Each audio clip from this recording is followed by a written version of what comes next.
Bonjour à tous, bienvenue dans le podcast SPX Filtre. Je suis Clément Bibert, ancien gérant de fonds immobiliers, et je suis avec Alexandre, président d'Épargne Pluriel, qui est en gestion de patrimoine indépendant sur Paris depuis 10 ans maintenant. Et on est avec Ivan de Wimo One, président. Bonjour Ivan, Bonjour bienvenue. Clément, bonjour Alexandre. Bonjour à tous les 2 Euh, et bonne Bonne année tout le monde, bonne santé bien sûr, meilleurs vœux.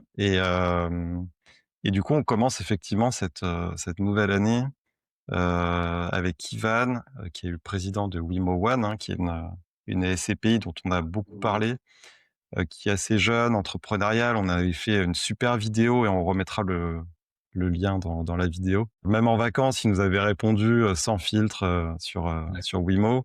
Et on se avec revoit du coup quelques mois plus tard et on va parler du bilan 2025, des perspectives 2026. Et du coup, je vais te laisser la parole, Ivan. Alors c'est vrai que le contexte change un peu, hein. Il faisait 30 degrés quand on avait fait la première vidéo. On était au mois de juillet, au mois d'août, je sais plus. Ouais, Aujourd'hui, on est en janvier 26 et il y a pas mal de neige à Paris. le contraste est assez dingue. Exactement, 2 salles, 2 ambiances. Alors pour faire un bilan, alors c'est vrai que c'est intéressant de voir l'évolution. Et au moment où on avait tourné notre première vidéo, on était à 25 millions de capitalisation, quelque chose comme ça. Et aujourd'hui, on termine l'année 2025 avec plus de 70 millions d'euros de capitalisation. On doit être aux alentours de 73 millions d'euros. On a à peu près, je pense, 80 millions d'euros d'actifs sous gestion parce qu'on a un peu de levier et un peu de dette bancaire dans le fonds. Et donc voilà, on est content parce que on a plus que doublé par rapport à l'été. Et pour se resituer au 31 décembre 2024, donc c'était la première année de la SCPI. On avait lancé la SCPI au mois d'avril-mai 2024. On était à 12 millions 7. Donc voilà, donc 12 millions 7 de capitalisation au 31/12 2024, 25-30 millions d'euros de capitalisation à l'été 2025. Et puis à fin décembre, voilà, aujourd'hui on dépasse les 70 millions d'euros de capitalisation pour plus de 80 millions d'euros d'AUM. Donc on est content parce que on a senti qu'il y avait une bonne dynamique qui s'était installée, qui s'amplifiait avec le temps. Donc ça veut dire qu'on trouvait de plus en plus écho auprès de nos partenaires. De plus en plus de partenaires nous faisaient confiance parce que nos premiers clients, les premiers clients à nous faire confiance, c'est nos conseillers en gestion de patrimoine, hein, comme vous êtes, parce que il faut d'abord que vous soyez convaincus pour pouvoir effectivement après proposer notre solution à vos clients. Donc c'est la base. Donc on va finir l'année avec 28 actifs en portefeuille. Donc 28 actifs, ça permet quand même d'avoir une bonne diversification avec une taille moyenne par actif d'environ 2 millions d'euros. Donc c'est vraiment ce qui fait la spécificité de notre SCPI, hein, c'est qu'on est une SCPI small cap et européenne. Donc on achète des petits actifs à moins de 5 millions d'euros. Sauf pour l'hôtellerie et la logistique. C'est compliqué de trouver un bon hôtel ou un bon actif de logistique à moins de 5 millions d'euros parce que c'est des tailles, enfin en tout cas c'est des actifs, des typologies d'actifs qu'on trouve assez peu en dessous de 5 millions. Donc en tout cas on a rehaussé ce plafond pour ces deux types d'actifs. Donc voilà, donc c'est nos spécificités, petits actifs et en Europe, hors de France, en France et hors de France. Et voilà, aujourd'hui si on fait un bilan, on va avoir 28 actifs en portefeuille, un peu plus de 2 millions d'euros en moyenne par actif. On va avoir 50% de notre portefeuille qui va être situé en Italie, 35% en Espagne et 15% en France. Voilà, donc on est à plus de 85% en dehors de la France. On a un prisme très commerce pour notre première année pleine parce que c'est les opportunités qui ont été comme ça, hein. Au mois de décembre, on a acheté un portefeuille de commerce situé en Italie, en Lombardie, dans le nord de l'Italie. Aujourd'hui, on est à plus de 70% de commerce, 15% on va dire, d'activité logistique, 4% de bureaux, un peu moins de 4% de bureaux et 7% d'éducation. Donc on a un prisme, voilà, en tout cas, on a un prisme très commercial pour cette première année. Et notre objectif, en tout cas sur 2026, outre le fait de continuer à bien acheter, c'est quand même de réussir à équilibrer ça et à descendre en dessous de 50% pour la partie commerce. Parce que l'objectif d'une SCPI diversifiée, c'est d'être exposé sur différentes classes d'actifs. Et il faut pas qu'il y ait plus de 50% d'une classe d'actifs qui représente plus de 50%. Nous, intellectuellement, bon, bah, voilà, on s'est fixé 3 ans pour atteindre cet objectif. Là, on va rentrer, 2026, ce sera notre troisième année, donc il faut qu'à fin 2026, on soit déjà un peu plus à l'équilibre. Pour conclure notre portrait robot, le taux acte en main du, portefeuille, du patrimoine, il est à plus de 8. On va se situer entre 8 et 8,5 en moyenne. On a un taux de rendement qui est plutôt dans la fourchette haute, mais bon, bah, là, on a un mérite qui est relatif, hein, parce que, tout simplement, on a bénéficié du nouveau contexte de marché immobilier. C'est plus facile d'acheter aujourd'hui qu'il y a 3-4 ans, donc forcément, on arrive à avoir un meilleur taux de rendement acte en main. Voilà. Ouais, je projette les chiffres juste pour nos auditeurs, ceux qui regarderont la vidéo, c'est les chiffres du BT T3 2025. Exactement, au 30 Donc septembre, 2025, ouais. ouais, donc peut y avoir une petite différence avec ce que tu nous dis, parce qu'il y a eu beaucoup d'acquisitions au T4. C'est ce que tu nous disais, en Et intro. Vous avez une super, dynamique, sur la exactement, sur la fin d'année. c'est très bien que tu montres finalement ce tableau parce que, nous on avait, voilà, je vais te donner, enfin je vais te dire, au 30 septembre, on était à 41 millions de capitalisation et tu vois, on passe de 41 millions à plus de 70, donc on a collecté plus de 30 millions sur le quatrième trimestre et on est passé d'une quinzaine d'actifs à presque 30 actifs, donc on a quasiment fait fois 2 et pour le seul mois de décembre, on a, déployé plus de 30 millions d'euros. On a acheté, tu vois, le 22 décembre, on a acheté un petit portefeuille, de commerce en Italie, hein, c'est ce que je disais tout à l'heure et on a déployé rien que pour la seule journée du 22 décembre, plus de 25 millions d'euros. Donc pour nous, c'était significatif, c'était un gros trimestre, très gros trimestre. OK, donc aujourd'hui, t'es plutôt ex-commerce, donc ça va se diluer un peu. Peut-être si on revient sur la stratégie, donc c'est small cap, smart cap, tu disais, donc sur des tailles d'actifs en dessous de 5 millions. C'est quoi aujourd'hui la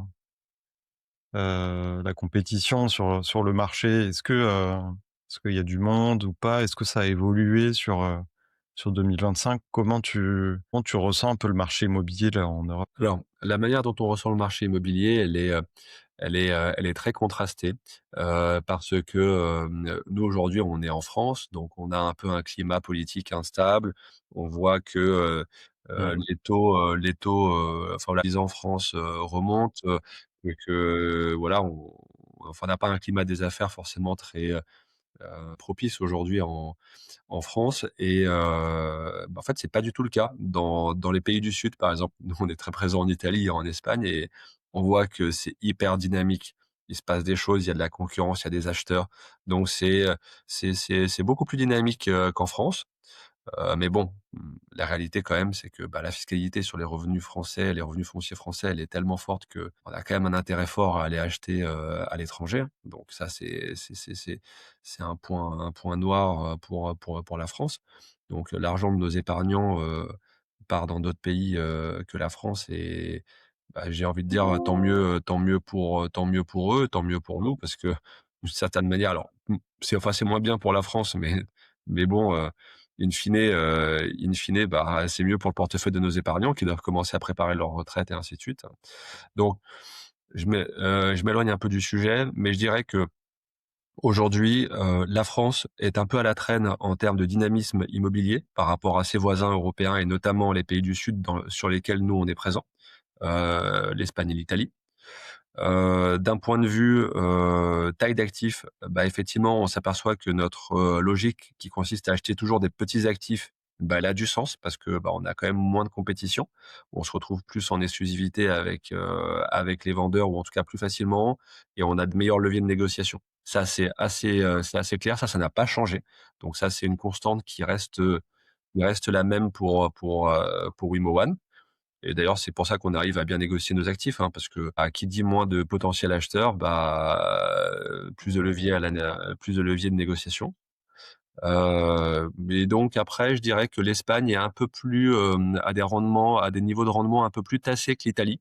Parce que l'Espagne, elle a commencé on va dire son rebond un peu plus tôt que l'Italie, avec un gouvernement qui a entrepris des réformes je crois enfin en tout cas, depuis 2022. Donc l'Espagne a connaît une trajectoire un peu plus dynamique encore parce que plus mature dans ses réformes que ne l'est, l'Italie. Le gouvernement Meloni qui a pris quand même pas mal de bonnes réformes et qui va dans le bon sens, en tout cas d'un point de vue économique. En tout cas depuis sa prise de fonction, on a senti un vrai dynamisme, en Italie et ça se ressent dans les affaires parce que c'est du coup un peu plus difficile de négocier.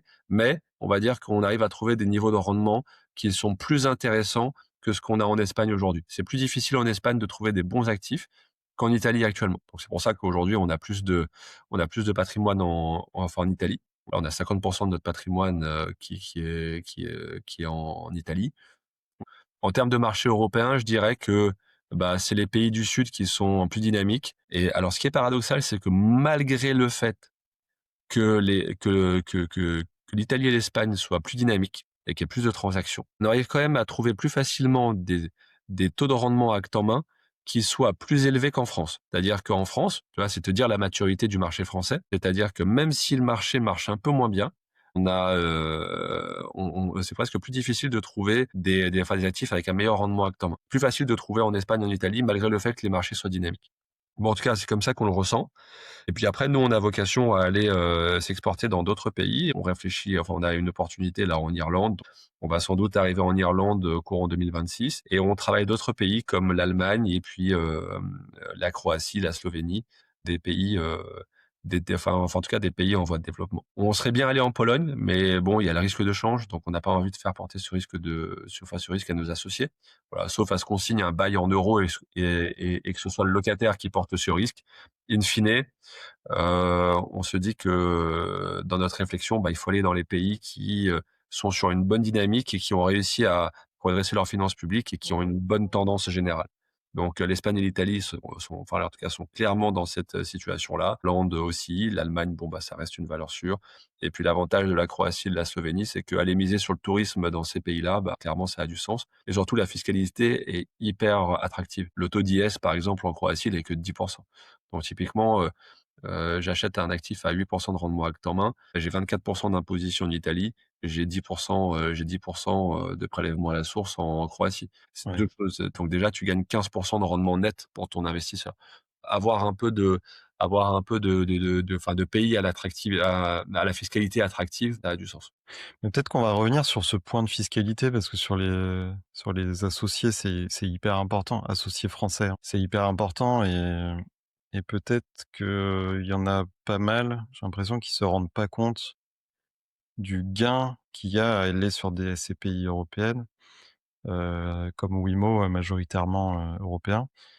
Mais c'est qu'en fait, vous avez pas de CSG sur les actifs à l'étranger donc mécaniquement, vous avez un gain de rendement qui est considérable pour des investissements immobiliers et en fait, quand on compare, je l'ai fait, hein, pour des clients, quand on compare, de l'investissement locatif, par exemple, en direct en France avec, de la CSG plus de l'IR, on est vite, sur, plus de 50 de fiscalité sur ces placements donc le rendement net mécaniquement est très bas et beaucoup plus élevé sur des placements type SCPI qui sont en plus diversifiés et et beaucoup plus performantes, je trouve en tout cas et on le verra sur les chiffres, pas parler des rendements de l'année, mais c'est assez exceptionnel.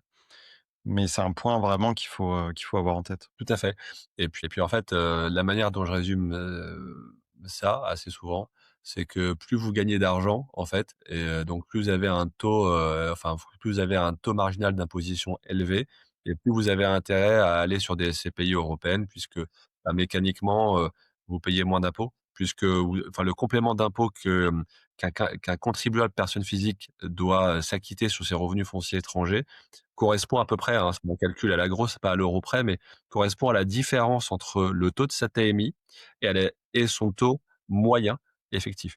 C'est-à-dire que si vous avez une TMI à 30 et que vous avez un taux moyen à 20, bah, vous allez payer, 10 d'impôt sur les revenus fonciers, européens, à peu près, hein.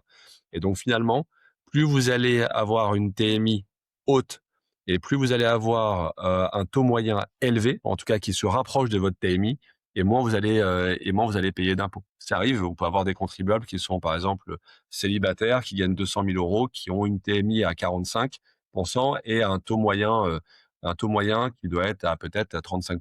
Bah, là, vous allez payer que quelques, voilà 10 d'impôts, alors que, alors qu'en fait, avec des revenus fonciers déjà, vous auriez payé, le taux de la TMI plus les 17 de prélèvements sociaux, donc c'est déjà énorme, tu vois? Bon bref, Ouais. mais Mmh. après ça, vous savez mieux l'expliquer que moi encore. Moi, Non, j'ai mais c'est vrai que c'est le contexte, politique, hein, mais quand tu vois que la CSG augmente et peut-être que ça va continuer à l'avenir donc et c'est aussi des placements qu'on envisage sur la durée, hein. La durée recommandée, c'est au moins 10 ans, hein, sur les ouais, immobiliers. Faut le rappeler aussi. Bien vos calculs quoi, brut net, je le rappelle tout le temps, mais mmh, c'est hyper important. Après sur la fiscalité, il faut voir, ce qu'il est possible de faire, mais, sur des SCPI, purement, basées en France, pour moi, c'est une hérésie que de les acheter en cash. À minima à crédit ou, au mieux en nue propriété pour éviter de payer de la fiscalité, en au quotidien. Ça permet d'optimiser un peu le montage. Mais ça, c'est des choses qu'on va pouvoir conseiller à nos clients. mais attends, Moi, voilà, j'avais une question. SCI à l'IS, voilà, tu peux le faire en Pardon? SCI tu peux le faire en SCI à l'IS aussi ou à travers la holding. Voilà, l'intérêt de la France, je dirais que ça peut être ça, Mmh. c'est de passer, voilà, c'est de détenir ses SCPI à travers une personne morale. Voilà, l'impôt sur les sociétés. Ça peut être, un bon levier aussi.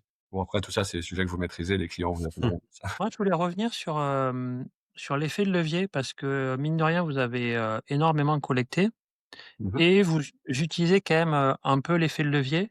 On interviewe pas mal de gérants de SCPI et c'est vrai que ça, je trouve que c'est une, vraie différence par rapport à d'autres. Hem, de ce que je me rappelle, la plupart, n'utilisent pas encore, l'effet de levier.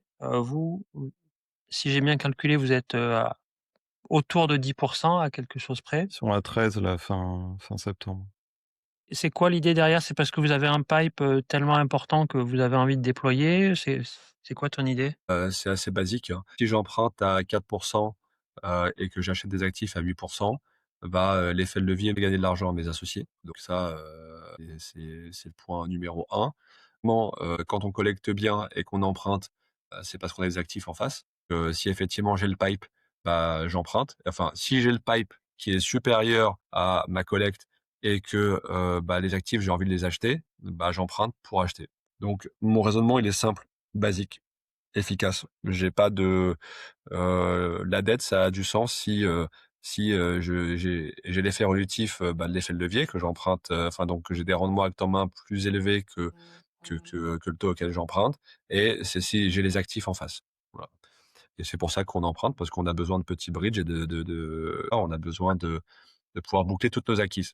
Donc ça veut dire qu'on est plutôt bon au niveau du sourcing. C'est quoi le Mmh. taux moyen là de la dette? C'est de la dette à taux fixe? Taux variable? C'est de la dette à taux fixe, on est sur des, emprunts amortissables plutôt et on est sur des maturités, allez, on va dire que le gros de notre dette, c'est sur des maturités comprises entre 10 et 15 ans et que, et là, on est sur du taux fixe à 4 à peu près et lorsque je suis pas sur un taux fixe, parce que j'emprunte à l'étranger, bah, généralement, on prend une couverture de taux, on prend ce qu'on appelle un swap de taux, voilà donc Heu, on est plutôt safe dans l'approche. Alors, Mmh. c'est vrai qu'on a tendance à se dire qu'en SPI, on a plutôt intérêt à prendre de l'in-fine, mais hormis en année 1, prendre de l'amortissable puisque, bah, j'amortis ma dette et que j'ai de moins en moins de capital à rembourser au fur et à mesure que je me rapproche de la fin de mon crédit, bah, en fait, ça coûte beaucoup moins cher à la SCI.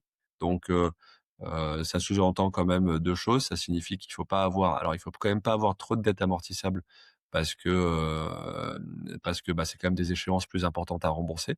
Donc il faut Mmh. pouvoir continuer à collecter et à toujours être dans une dynamique de collecte et puis il faut pas en avoir trop parce que quand on a trop et que pour une raison X ou Y, je sais pas moi, c'est ce qui est arrivé à des gens, mais dans 4-5 ans, tu dois rembourser ta dette, mais tu t'es arrêté de collecter et bah, en fait, tu te retrouves, c'est un peu comme la grenouille qui veut se faire plus grosse que le bœuf, en fait. Voilà.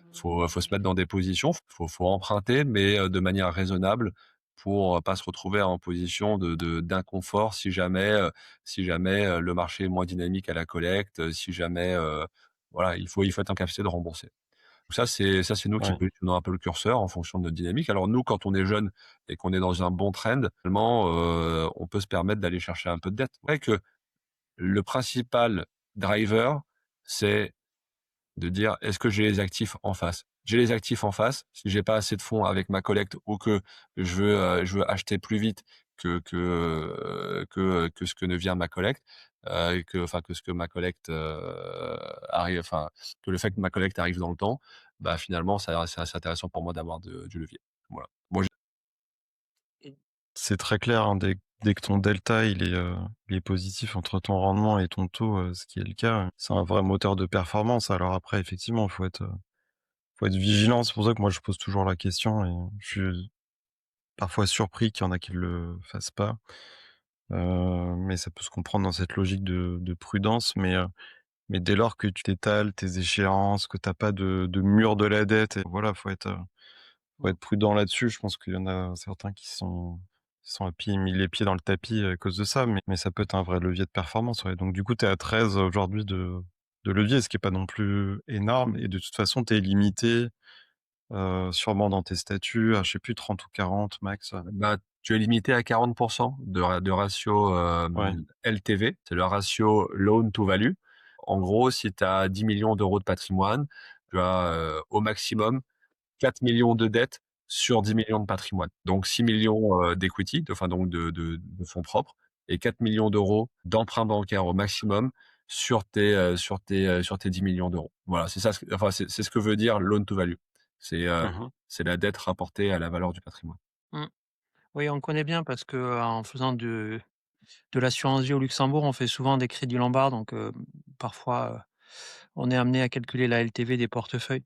Moi, je voulais revenir, justement, sur votre capacité à déployer et le fait, comment on fait pour distinguer un bon acheteur d'un mauvais acheteur? Parce que, déployer un immobilier, on peut déployer, facilement. Après, aujourd'hui, en décembre, vous avez déployé plus de 30 millions d'euros. Comment le CGP ou le client final peut se rendre compte de quelqu'un qui achète bien ou pas, les actifs? Bah, alors en fait, c'est une réponse un peu sans filtre que je vais te faire, mais c'est très compliqué pour quelqu'un qui est pas du métier de, pouvoir se rendre compte, du fait que c'est bien acheté ou pas ou que c'est un bon investisseur. Souvent, on va te donner des indicateurs assez classiques, des ratios financiers, voilà, le taux d'occupation financier. Alors c'est sûr que ça donne des indications, hein, attention. Une SCPI qui commence à avoir un taux d'occupation financier, en chute libre ou voilà, un taux de rendement acte en main qui est faible ou alors une WALB, souvent c'est ce qu'on dit aussi, une WALB trop courte et ainsi de suite. Bah, en fait, on va te dire, «Attention, attention». Mais je dirais que c'est des indicateurs qui sont des indicateurs quand tu es, au niveau 1 de l'analyse. En fait, si tu veux avoir une vraie analyse, c'est assez compliqué parce qu'il faut quasiment rentrer dans les bilans, tu vois, dans les bilans des locataires, des actifs qui composent le patrimoine de la SCPI. C'est-à-dire que, hem, allez, je ça va peut-être être un peu technique, mais dans le fond, c'est peut-être, la bonne manière pour les épargnants d'analyser ça. En gros, moi, j'aurais tendance à regarder des indicateurs qui sont pas les indicateurs que tout le monde regarde. Typiquement, je vais te donner un exemple. Lorsque tu te bases sur la WALB, qui est la durée résiduelle ferme du bail restant à courir, tu peux te dire: «Bah, voilà, j'ai sécurisé mes flux pour X années. J'ai une WALB de 10 ans, c'est génial». Sauf que si ton locataire te dit: «Bah, je dépose le bilan», bah, il a beau avoir une WALB de 10 ans, bah, en fait, il te paiera pas tes 10 ans et il pourra pas te donner d'indemnité. Donc une WALB, c'est, une fausse protection et souvent, bah, des gestionnaires vont te dire: «Bah, voilà, moi j'ai 10 ans, 15 ans, 20 ans de WALB». Bah, ouais, très bien, mais la WALB, elle vaut ce que vaut ton locataire. Voilà. Donc, point numéro un, donc ne pas se fier, ne pas trop se fier à la WALB parce que tout peut arriver dans la vie. Même si tu as une WALB de 10 ans, quand tu as le Covid, qui est arrivé et que ton locataire est très exposé au Covid, à une activité, où il a besoin de circulation, de flux, bah, voilà, les petits commerçants qui ont pas pu qui étaient pas des commerces essentiels, c'était pas des supermarchés, bah, eux, Ils avaient beau avoir une WALB, ils avaient besoin que faut que les propriétaires les aident. Bon, moi j'aurais tendance à regarder si, et avoir une approche par les risques, par la gestion des risques. Donc me dire: 1, quelle est la taille moyenne des actifs, qui composent le portefeuille? Est-ce que finalement, j'ai, une taille moyenne d'actifs qui est à 50 millions d'euros, comme c'est le cas, voilà, pour certaines SCPI, ou est-ce que j'ai une taille d'actifs qui est à 2 millions d'euros? Parce que est-ce que tu préfères avoir un locataire qui est un groupe du CAC 40, d'un immeuble à La Défense à 1 milliard d'euros, ou est-ce que tu préfères avoir 500 actifs à 2 millions d'euros, avec 50 locataires différents? Alors oui, tant que ton locataire en place du CAC 40, tu sais que tu auras 100 de tes loyers qui vont être payés. En revanche, quand tu as 500 actifs, tu sais que mécaniquement, tu auras une petite vacance structurelle. Tu seras jamais à 100 de taux d'occupation. Tu seras à 95, 90, 94 en fonction des périodes et ainsi de suite. Mais tu sais que mécaniquement, la loi des grands nombres fait que tu es protégé parce que tu as 500 lignes qui vont pas être vides au même moment et qui en plus, comme elles sont petites, se relouent plus facilement. Donc tu protèges mieux ton patrimoine en le diversifiant ton risque. Donc je dirais que ça, c'est le premier élément à regarder pour un investisseur, particulier qui doit se projeter. Deuxièmement, c'est regarder quels sont les plus gros locataires et quel est le ratio d'emprise de ces gros locataires. Typiquement, si tu as 500 actifs, mais que tu as un locataire qui représente 50 de tes flux locatifs, finalement, tu es quand même très exposé à un seul locataire. Donc tu pas bien si ton locataire se met à pas te payer. Ça, c'est un élément à regarder aussi. Tu peux t'imaginer, si tu continues à avoir ton approche par les risques, que si tu identifies tes 3, 4, 5 gros locataires, bah, tu peux aller consulter les bilans. Alors, tu vois, c'est un peu fin, mais tu peux consulter les données financières de ces quelques grosses, de ces quelques gros locataires, enfin, en tout cas, qui pèsent lourd dans le patrimoine de ta SCPI.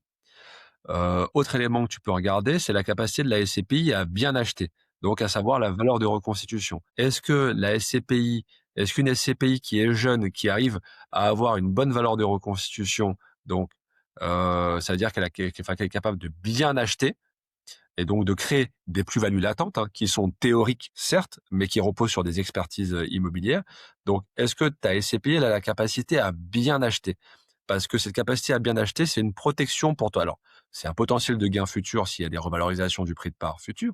Donc, voilà, mais comme la SCPI a vocation à être conservée pendant 10 ans, 15 ans, 20 ans, donc c'est bien de revaloriser le prix de part, mais je dirais que l'essentiel, c'est quelle est la pérennité de mes flux locatifs, de mes dividendes.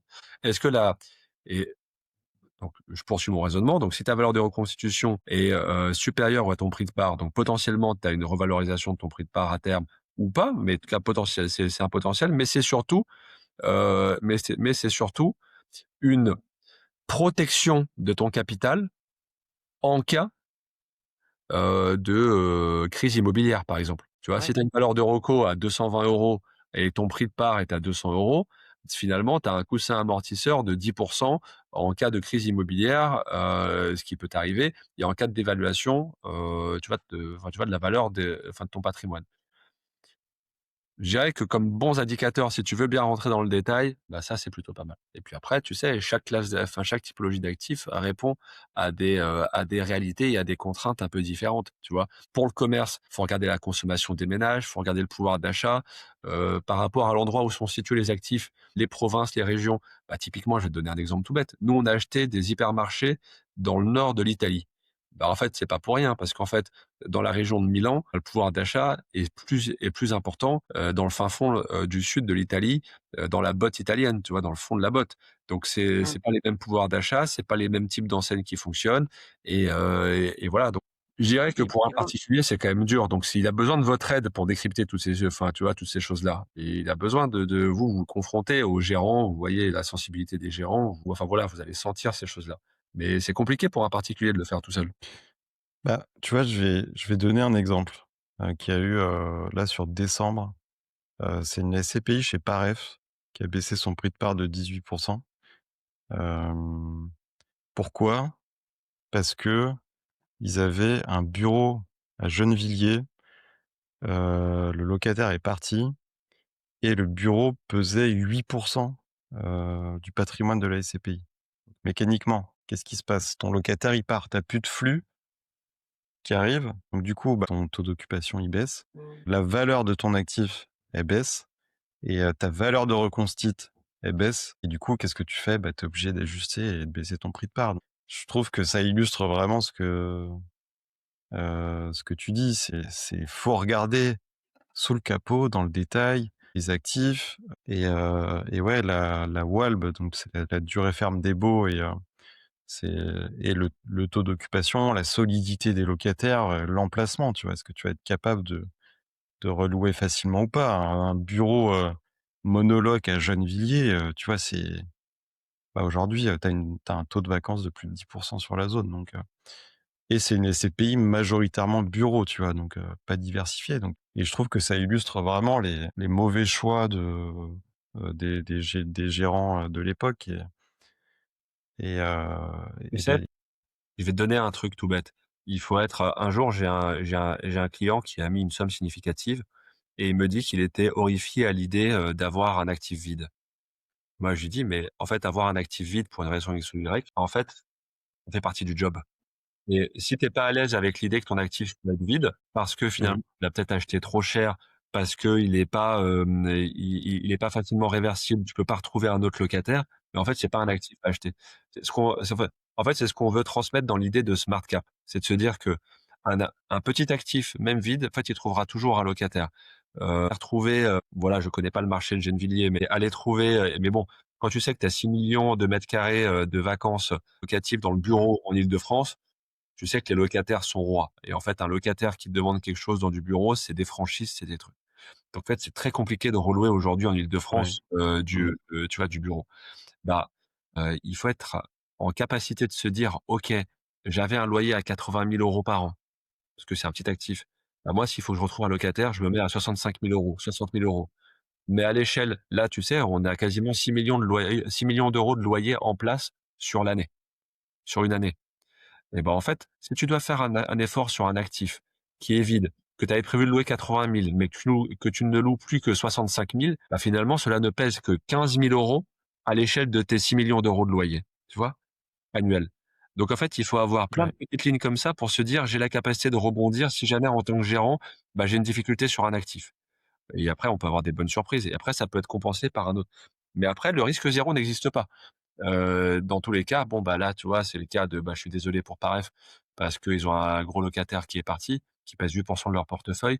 Mais mécaniquement, bah, tu as forcément, bah, des locataires qui ont plus ou moins de poids dans une SCPI. Ça fait partie du job, hein, c'est vrai, hein, c'est la réalité, hein. Donc voilà, après c'est peut-être un actif qu'ils avaient depuis 10 ans, 15 ans, 20 ans et puis ils ont le locataire était peut-être là pendant 20 ans. Donc ils vont te dire que mmh. pendant 20 ans, ils ont eu des flux locatifs et finalement c'était pas si mal. Voilà.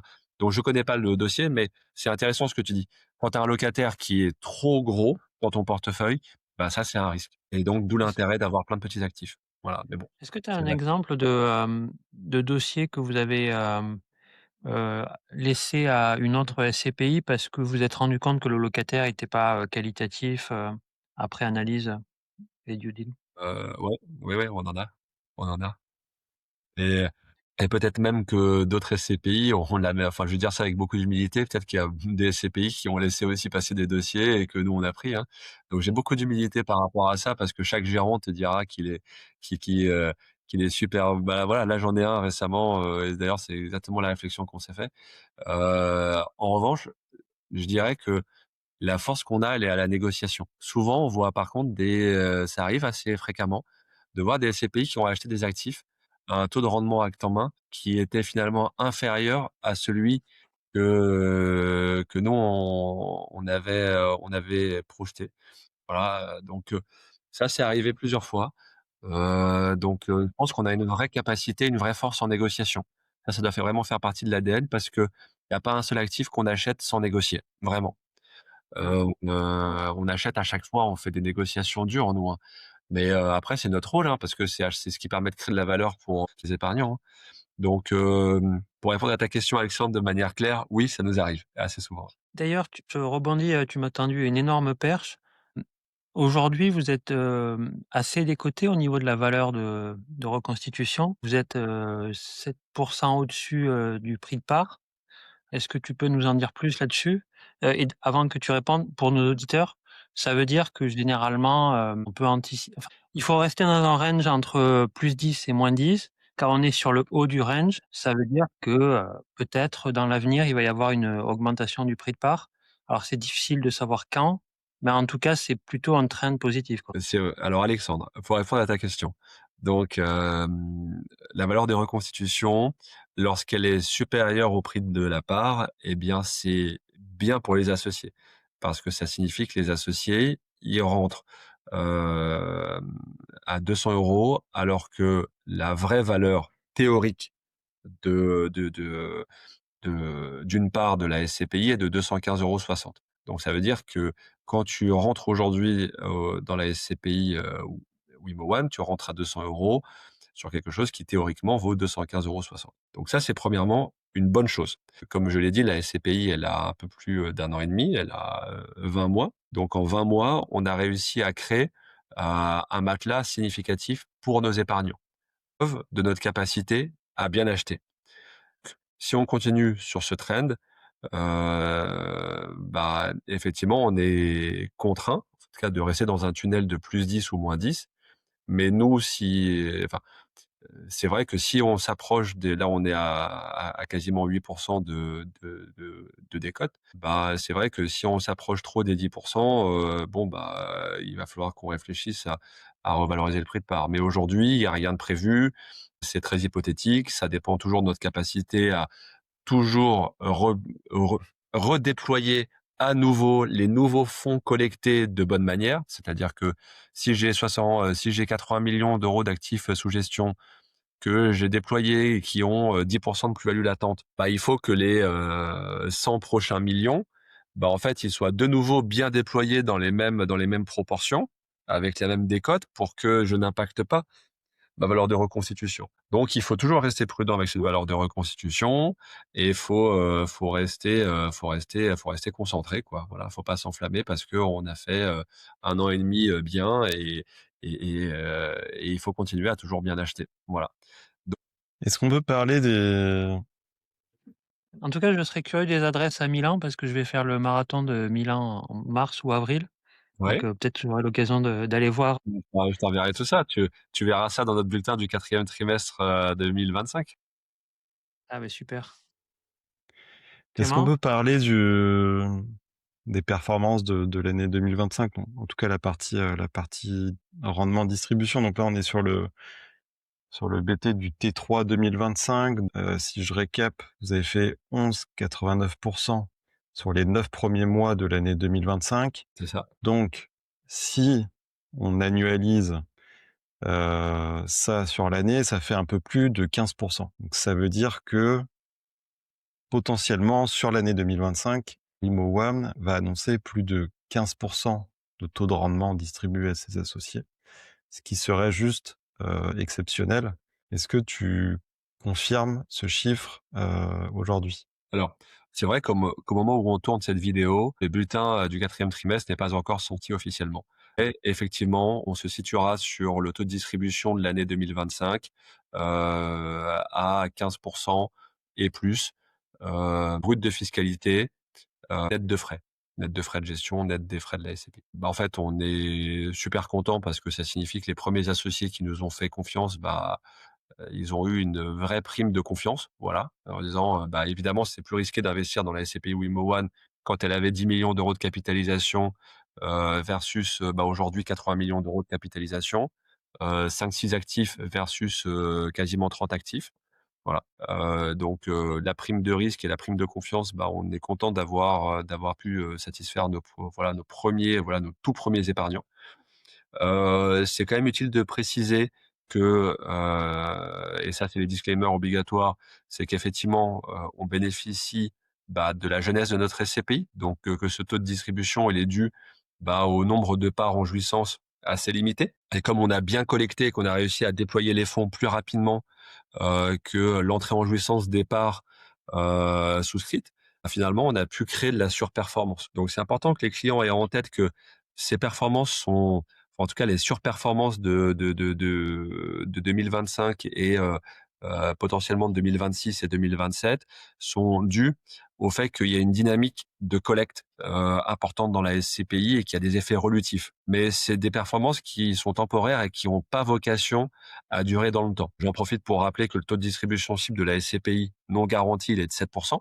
Et donc, c'est bien illustré dans notre graphique, hein, et qu'en fait, mécaniquement, on pense que dans les premières années, on va avoir de la surperformance et bah, ça va se traduire dans le taux de distribution des premières années et qu'ensuite on va tendre naturellement vers notre taux normatif de distribution.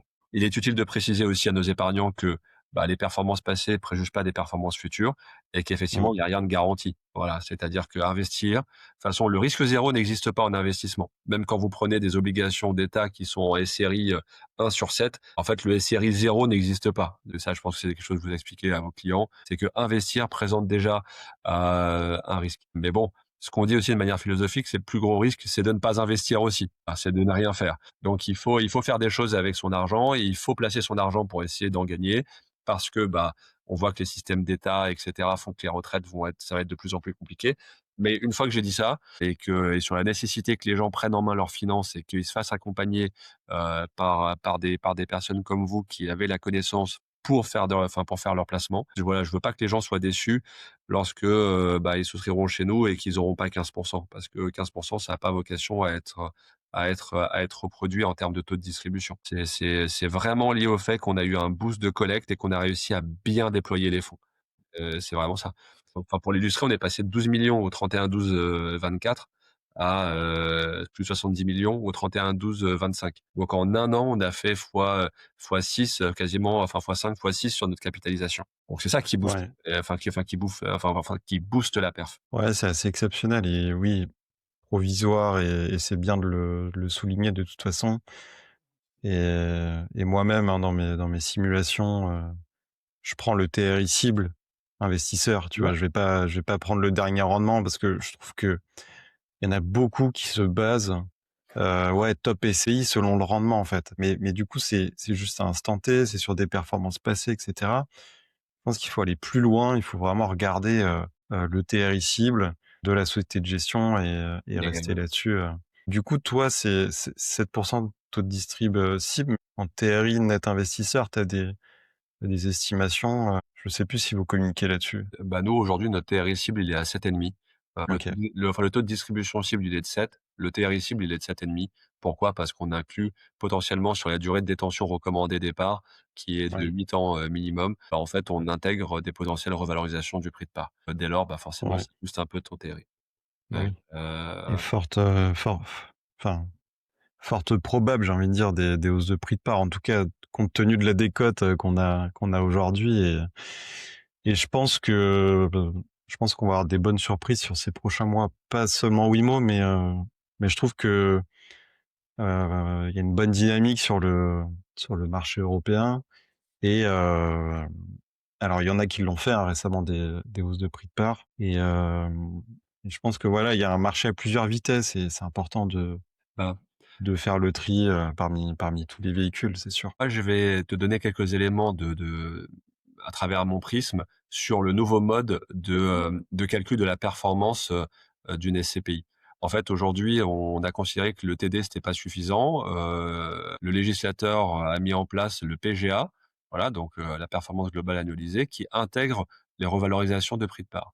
Et en fait, je Mmh. pense que mécaniquement, quand on est, conseiller en gestion de patrimoine, on doit accompagner ses clients sur le fait de savoir si la hausse du prix de la part réalisée par la SCPI était une hausse tactique, donc parce que je veux bien figurer dans les classements, ou est-ce que c'est une hausse du prix de part qui est réelle et qui repose sur des vrais fondamentaux solides parce que tu as une valeur de reconstitution qui est bien costaud, tu vois? C'est-à-dire que c'est une chose de revaloriser son prix de part quand tu as 10 de décote, donc tu avais 10 de matelas pour tes investisseurs et là tu revalorises ton prix de part. C'est autre chose de revaloriser son prix de part quand tu as 1 ou 2 de décote et que tu revalorises ton prix de part de 1 ou 2.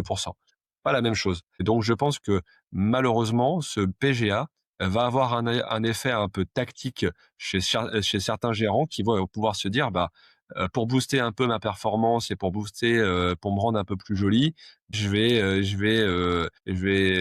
en tout cas, je vais me mettre un peu de maquillage». Et en fait, Voilà, donc ça, c'est important que vous fassiez ce travail d'analyse, de voir, voilà, est-ce que si le prix de part augmente, est-ce que, je suis toujours en décote? Est-ce que j'arrive en surcote ou pas? Et ainsi de suite, quoi. Mais ça, moi, c'est un truc que je vois. Alors après, c'est bien aussi ce système de PGA parce que ça incite aussi les gérants, enfin, en tout cas, les gérants à le faire et à recréer non pas de la valeur simplement à travers le taux de distribution, mais également à travers les revalorisations, prix de part. Mais voilà, attention de ne pas tomber dans l'écueil et que inverse de ah pour compléter un peu mon PGA, je vais le saupoudrer avec un peu de revalorisation non justifiée, quoi. Voilà, un truc, Ouais, ouais, ouais. Mmh. Compte sur nous pour être, assez vigilant sur ces points. un truc auquel je ferai attention en tout cas. Ouais, parce que je pense que, bah, ça va commencer les annonces de taux de distrib, performance et cetera. On est aussi là pour décrypter tout ça et c'est vrai qu'en tant qu'ancien gérant de fonds, j'y arrive plutôt bien, en tout cas. Je pense qu'on n'est pas loin de la fin. Yvan, est-ce que tu avais, des choses, des nouveautés que tu souhaitais évoquer, dans le podcast? Je sais que, il y avait un sujet sur, peut-être l'internalisation des équipes, pour, les achats à l'étranger. Ou est-ce qu'il y a des sujets que tu avais envie de nous partager aujourd'hui? Bah, alors, nous, on a, alors effectivement peut-être, alors ça, c'est quelque chose auquel on réfléchit parce qu'on s'aperçoit qu'on va un peu plus vite que prévu par rapport à nos premières